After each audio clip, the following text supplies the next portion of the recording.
आज की ये वीडियो आपकी नजर में कोई अहमियत नहीं रखती, लेकिन ये मेरे लिए बड़ी इंपॉर्टेंट वीडियो है क्योंकि मैं जानता हूं, ये मेरा रब जानता है कि जो बातें आज की वीडियो में मैं आपके साथ शेयर करने वाला हूं, ये बातें मैं कब से करना चाहता हूं, लेकिन हर दफा कुछ ना कुछ ऐसा होता है कि ये बातें नहीं हो पाती।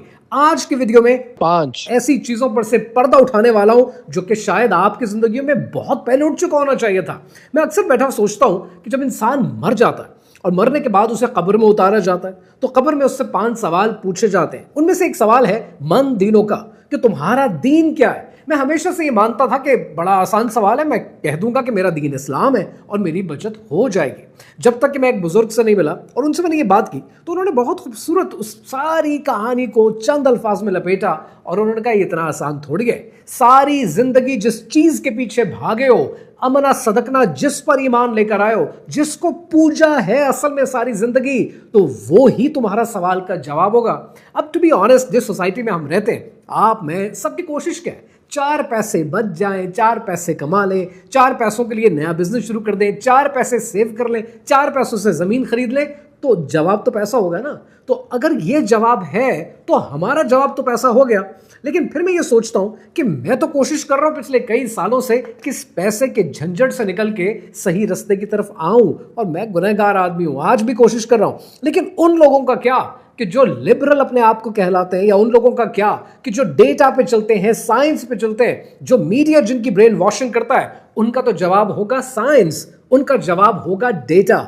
आज बदकिस्मती से science has become a quasi religion. अगर मैं अपने मोबाइल से एक तस्वीर खींचूं इस टेबल की, और टेबल की तस्वीर खींच के आपको दिखाऊं और आपसे ये कहूं कि ये मेरे मोबाइल ने थोड़ी खींची है, ये तस्वीर जेम्स वेब टेलीस्कोप ने खींची है और ये जुपिटर के आगे एक और नया प्लैनेट है और नासा ने दी है, आप ईमान ले आएंगे, आप अगला सवाल नहीं करेंगे। अगर मैं आपसे ये कहूं कि साइंस कहती है कि वालिदैन को चुटकी काटने से उनकी उम्र बढ़ जाती है, आप कहेंगे अरे वाह, मैं आज ही चुटकी काट कर देखता हूं। Why the heck we don't question this, कि साइंस इस नतीजे तक पहुंची कैसे। और जब आपको ये बातें पता चलेंगी, आपके रोंगटे खड़े हो जाएंगे कि साइंस ने क्या क्या 2 नंबरियां, क्या क्या फ्रॉड आपके साथ, मेरे साथ, हमारे साथ कर रखे हैं कि जिनके ऊपर हम बात ही नहीं करते।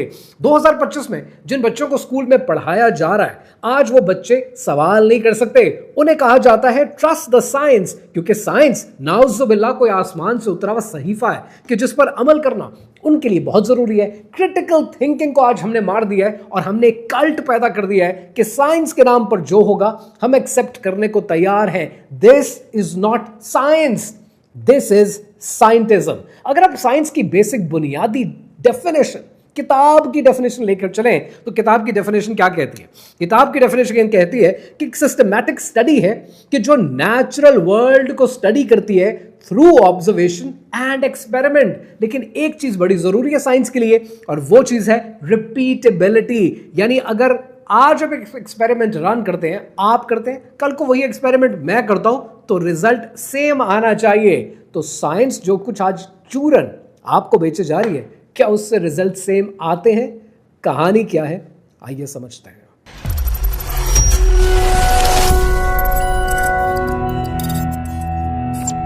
कहानी शुरू होती है सन 500 BCE में कि जब पाइथागोरस ने दुनिया को थ्योरम्स दिए और कहा कि ऑल इज नंबर। दुनिया में किसी भी चीज को साबित करना है तो वो नंबर से साबित कर सकते हैं, और अगर नंबर से साबित नहीं कर सकते तो वो चीज तो दुनिया में एग्जिस्ट ही नहीं करती। बात आई गई हो गई, लेकिन उसके 1000 साल के बाद फ्री मेसन्स ने इस कॉन्सेप्ट को पिक किया। उन्होंने सेक्रेड ज्योमेट्री अपने पास रखी और दुनिया को साइंटिज्म दे दिया। सन 1800 के अंदर ऑगस्टे कॉम्टे ने पॉजिटिविज्म का आगाज किया कि जो कुछ है वेरीफाइबल, अगर वो डेटा से, साइंस से वेरीफाई होता है तो वही सच है, बाकी सब झूठ है। यानी हमने डिवाइन को, अल्लाह सुब्हानहू तआला के निजाम को और उसकी वजूदियत को तो बिल्कुल निकाल कर ही रख दिया। सबसे पहले बात करते हैं हेल्थ स्कैम की। आज हेल्थ स्कैम पूरी दुनिया में साइंटिज्म के नाम पर बेचा जाता है, और हम वो है कि सामने डेटा होता है और हम क्वेश्चन नहीं करते, क्योंकि साइंटिज्म ने हमारी आंखों पे पट्टी बांध दी है और हम उसके अलावा देखना नहीं चाहते। आज जितनी फार्मास्यूटिकल इंडस्ट्री आपको टीके बेचती है, दवाइयां बेचती है, आपके इलाज करती है, ये सब किस बेसिस पे करती है? ये करती है लुई पास्चर की जर्म थ्योरी के बेसिस पे। पर क्या आपको पता है कि लुई पास्चर की जर्म थ्योरी आज भी इतने साल गुजरने के बाद सिर्फ एक थ्योरी है, इट्स नॉट अ फैक्ट। और उसके मुकाबले में उसी के मुल्क से तो एक और रिसर्चर एंटनी बिशैप ने अपनी एक थ्योरी दी थी। लुई पास्चर का मानना यह था कि यह बीमारी बाहर से हमारे जिस्मों में आती है और हम पर हमला आवर होती है। बिशैप का कहना यह था कि बीमारी सिर्फ बाहर से नहीं आती है, यह हमारे जिस्म का इम्बैलेंस है जिसको करेक्ट करने की जरूरत है। लिटरली अगर आप इस्लामिक व्यू पॉइंट इसके ऊपर पढ़ ले, आपके 14 तबक रोशन हो जाए कि आपकी आधी मेडिकल साइंस की सारी डिग्रीज और क्वालिफिकेशंस रद्द हो जाती हैं। इसी हवाले से सही बुखारी की एक हदीस पाक है कि नबी पाक सल्लल्लाहु अलैहि वसल्लम ने इरशाद फरमाया कि अल्लाह ताला ने कोई ऐसी बीमारी नहीं उतारी जिसकी दवा भी नाजिल ना की हो।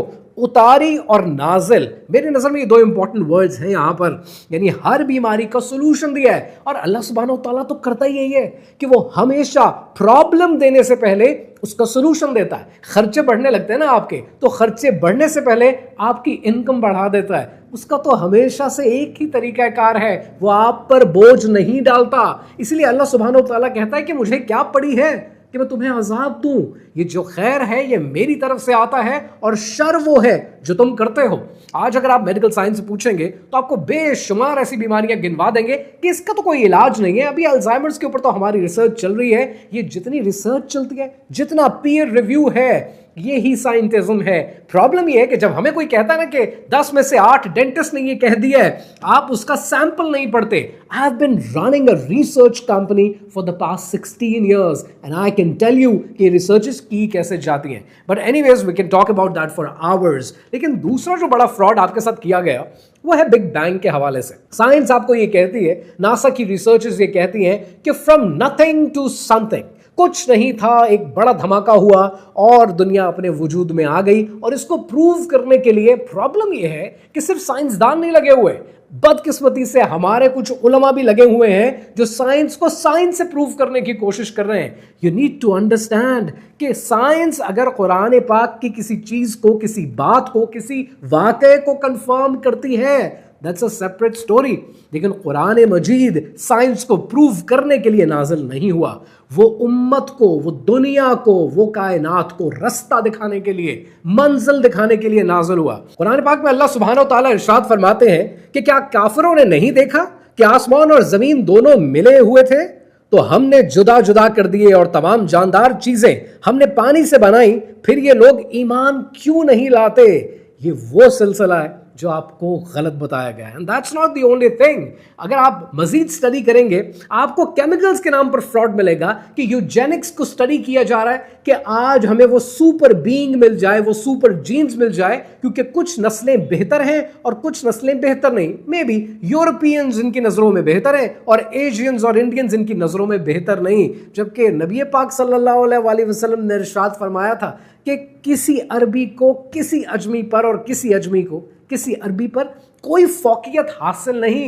डीडीटी का फ्रॉड आपके सामने है कि कैसे डीडीटी को एक मिरेकल ड्रग बनाकर, मिरेकल केमिकल बनाकर बच्चों पे स्प्रे किया गया, एम्प्यूटेटेड हो गए उनके जिस्म, और उसके बाद कितना बड़ा साइलेंट स्प्रिंग की एपिसोड हुई, इतना बड़ा वाकया हुआ, एंड देन दे लर्नड। आज आपको जानबूझकर इन चीजों में पुश किया जाता है। And the worst is we don't even question, क्योंकि साइंस ने क्या किया, साइंस ने आपको फेथ की जगह पर फॉर्मूला दे दिया। और यही कहानी ट्रू है द फेमस मून लैंडिंग के केस में। 4 minutes 32 seconds and counting. Right on time as far as the astronaut countdown is concerned. The prime crew now departing from their crew quarters. 10, 9, ignition sequence start.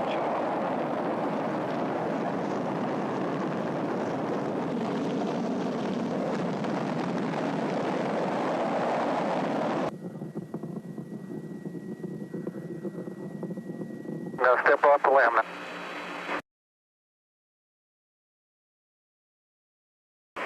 That's one small step for man. The famous moon landing के case में खुद इनके अपने साइंसदान आज undeniable evidences देते हैं, gaps की evidences, flag की एविडेंसेस, शैडो की। There are so many things that have gone wrong, क्योंकि आज दुनिया ये जान चुकी है कि आप कैसे एक साइंस को कल्ट बना देते हैं, कैसे उसको रिपीटेबल नहीं रखते, कैसे एक आम आदमी की नजरों से ओझल कर देते हैं। मेरा बड़ा सिंपल सा फॉर्मूला है। मेरा फॉर्मूला ये है कि आज अगर आप कहते हैं ना कि आप मून लैंडिंग करके आए हैं, मेरा सिंपल सा सवाल है, मुझे एक टेलीस्कोप दें ताकि मैं जूम इन करके आपका झंडा देख सकूं। Can I see that? नहीं। तो if I can not see that, that means कि साइंस की डेफिनेशन पे ये रिपीटेबल नहीं है और सेम रिजल्ट नहीं आएंगे कि कोई और आदमी उस पर अमल करे तो। सो दैट मीन्स कि जो आप बोल रहे हैं आप झूठ बोल रहे हैं। अल्लाह सुब्हानो तआला ने इरशाद फरमाया, ए गरोह जिन और इंस, अगर तुम्हें कुदरत हो कि आसमान और जमीन के किनारों से निकल जाओ तो निकल जाओ, और जोर के सिवा तो तुम निकल सकने के ही नहीं। सो पॉइंट ये है कि आज जो आप एविडेंसेस पेश करते हैं उसको कल्ट बनाकर पेश करेंगे तो नतीजा यही निकलेगा। And then there is another scam, and that scam which I call it's a fossil scam. आपको एक तस्वीर दिखाई जाती है, मेरे साथ ये बहुत होता है, रोज सुबह उठता हूँ, उठने के बाद कभी कभी फेसबुक ऑन कर लेता हूँ। इंस्टाग्राम पे नहीं होता है, फेसबुक पे मेरे पास बहुत होता है। Every day when I turn it on, बैठा हूँगा लंच ब्रेक में देख रहा हूँगा, तो व्हेन आई सी इट, कहीं ना कहीं एक खबर जरूर होती है डेली बेसिस पे। 32 मिलियन साल पुराना एक ढांचा मिला है, 40,000 मिलियन साल पुरानी एक गेंद मिली है। क्रिएशनिस्ट्स खुद कहते हैं कि ये एक स्कैम है। रेडियो कार्बन की डेटिंग गलत बताई जाती है, दुनिया की तारीख और दुनिया की उम्र गलत रिपोर्ट की जाती है, लेकिन हम उसको 9 o'clock न्यूज में चलाते हैं कि 3 मिलियन साल पुरानी ट्यूबलाइट हमें मिल गई है, या 3 मिलियन साल पुराना मोबाइल फोन हमें मिल गया है, गेंद मिल गई है, जानवर मिल गया है। Who's gonna question these people? ये तो वही लोग थे जो 1970s में आपको कहते थे कि पेट्रोल बड़ा महंगा है, फ्यूल बहुत इंपॉर्टेंट है क्योंकि ये दुनिया से खत्म हो रहा है। ये रब के बनाए हुए निजाम के खिलाफ है कि नाउजुबिल्लाह रब ने ये दुनिया बना दी, लेकिन उस दुनिया को जो रिसोर्सेज चाहिए थे, नाउजुबिल्लाह रब की प्लानिंग में ये फुकदान है कि वो रिसोर्सेज नहीं बना पाया। हर चीज कम होती जा रही है, कोई चीज कमी में नहीं बनाई उसने, हर चीज अबंडेंस में दी है। लेकिन ये जंग है फेथ और फॉर्मूले की, यकीन की और साइंस पे चलने की। और यही मसला है कि जब आप रब को और रब के कॉन्सेप्ट को हर चीज से बाहर निकाल देते हैं तो जुदा हो दी सियासत से तो रह जाती है चंगेजी। किसी ने आसमान से नहीं उतरना है आपको नाउजुबिल्लाह काफिर करने के लिए। जब आप शुक्रगुजारी निकाल देंगे तो रब का कॉन्सेप्ट निकल जाएगा। यानी अगर आपने नलका खोला और पानी आ गया, ये रब की आदत तो है, लेकिन ये उसकी मजबूरी है, उसकी जरूरत नहीं है। जिस दिन उसने ये फैसला किया कि नलका भी भरा हुआ है, टैंकी भी भरी हुई है, खोलोगे तो पानी आएगा, लेकिन रब ने कहा नहीं आएगा, तो आप क्या कर लेंगे? आपकी साइंस कहां जाएगी? इमाम गजाली का पॉइंट यह है कि एम्पिरिकल ऑब्जर्वेशन मौजूद है। एम्पिरिकल ऑब्जर्वेशन के साथ साथ जो रब के बनाए हुए फॉर्मूला है, जो रब का बनाया हुआ सिस्टम है, वो रब की आदत है, लेकिन उसकी आदत उसकी मजबूरी नहीं है, उसकी आदत उसकी नेसेसिटी नहीं है। मैं नल खोलता हूं, पानी आ जाता है, ये रब की आदत है कि वो इस तरीके से मुझे पानी देता है। लेकिन जिस दिन रब ने ये फैसला कर दिया कि मैंने नलका खोला और पानी नहीं आया, उस दिन मैं क्या करूंगा? क्योंकि उसकी आदत उसकी मजबूरी नहीं है, वो जो चाहे फैसला कर सकता है। सो एम्पिरिकल ऑब्जर्वेशन अपनी जगह है, लेकिन रब की मशीयत और रब की मर्जी अपनी जगह है। लिहाजा अगर नल खुलता है और पानी आता है ना, ये इसलिए आता है क्योंकि मेरा रब चाहता है कि पानी आए। और ये चंद स्कैम्स नहीं, बेशुमार ऐसे स्कैम्स हैं। क्लाइमेट चेंज का होक्स मैं ऑलरेडी आपके साथ एक्सप्लेन कर चुका हूं।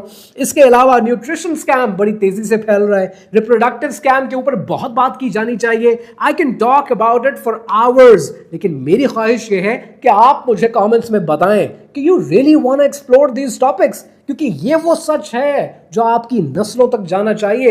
वरना आप हर चीज को साइंस ने कह दिया है, 6 डॉक्टर्स ने कह दिया, 5 इंजीनियर्स ने कह दिया और आपने मान लिया। आपने तो उनकी स्टडी का सैंपल साइज चेक नहीं किया। जब चेक करेंगे तो पता चलेगा कि 4 लोगों के ऊपर रिसर्च की है और 24 करोड़ कौम पर लगा दी गई है। 6 लोगों का डेटा लिया गया और पूरी दुनिया के 8 अरब लोगों के ऊपर इंप्लीमेंट कर दिया गया डिडक्टिव और इंडक्टिव रीजनिंग के थ्रू। और यहीं पर आकर हम साइंस की बताई हुई हर बात को सच मान लेते हैं। लेकिन 100 बातों की एक बात, अगर तो साइंटिज्म के खिलाफ ये जंग लड़नी पड़ी तो let me tell you one thing, मैं अकेला ये जंग लड़ नहीं पाऊंगा, मुझे आपके साथ की जरूरत पड़ेगी। तो अगर आप ऐसा थॉट प्रोसेस रखते हैं, सोच रखते हैं, सामने आना चाहते हैं, हम मिलकर कंटेंट कर सकते हैं, हम मिलकर पॉडकास्ट कर सकते हैं, हम दुनिया को नई आगाही दे सकते हैं। We can do a lot, but ऐसे लोगों की जरूरत है कि जो इन चीजों पर बात करें और आवाम को, दुनिया को और रब कायनात की मखलूक को सच बताने के लिए तैयार हो। इकबाल ने कहा था कि ये इल्म, ये हिकमत, ये सियासत, ये तिजारत, ये इल्म, ये हिकमत, ये सियासत, ये तिजारत, जो कुछ है वो है फिक्र मलूकाना की ईजाद।